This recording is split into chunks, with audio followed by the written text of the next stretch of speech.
sponsors, aren't we? Oh, yeah. So that's this getting back to the Black Man's Guide Out of Poverty.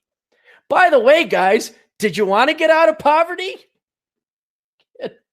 Get the book Black Man's Guide Out of Poverty. It's I'm not joking when I say this. I'm being 100% serious. That little book for whatever, $10, $12, I don't know what it costs. That'll do more to get you out of poverty than the Democrat Party ever did. Seriously. Then again, the Democrat Party did wage a war to kind of keep blacks enslaved several years ago. I know the party has changed since then. I'm aware of that, but they still enslave you in certain regards and capacities. They're not really aiming to get you out of poverty. They want to keep you poor, so you still think, I'm oppressed. It's Whitey. Vote for the Democrat Party. This year they'll get us out of poverty. Yep, this time. Forget the past. God, what? 60 years since the Great Society? Since Lyndon B. Johnson started the Great Lie?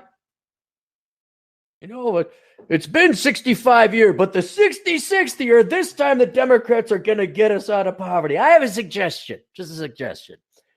Why don't you just humor me and buy this book and read it anyway and see if that gets you out of poverty? Because why? I mean, you really got to think about it. It's sad and tragic. An entire generation of black people have lived and died believing that lie. In poverty, an entire generation of black people, the first ones that were promised this fucking socialist, Marxist, Great Society, Lyndon B. Johnson, Democrat bullshit. You have your first generation of black people that lived entirely in poverty with no real progress. Now, of course, there is technological progress. You can't, like obviously there's been improvements to cars and we have cell phones. But using white income per capita, white standards of living, blah, blah, blah, as a baseline, as a percentage, that gap really hasn't closed. That's sad. That's so sad. An entire generation of black people believe that lie and it was never delivered to them. Never delivered to them. So that's my argument for maybe reading that book. It's only $10, $12. I don't know. It could be $100. I still say it's worth it. Get that book, read it. See if that doesn't actually get you out of poverty. Why don't you write a book for black women? Because black women don't want to get out of poverty. They've made it very clear that they love government checks more than they do a fellow black man.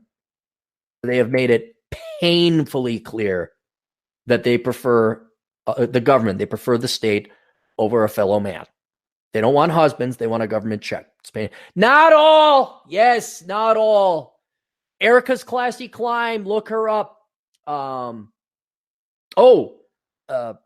Our charming, very good-looking black young lady who lives down in Raleigh, North Carolina. She knows who she is. There are some lovely, wonderful black... Calamity Jane, the Black Calamity Jane, Hadria. There are some wonderful black women. There are. All 1% of you that didn't vote for... I mean, really, 1% I think did it. What is the black... we don't have to... It's single digits. But the vast majority of black women made it painfully clear they love the government more than they do their men.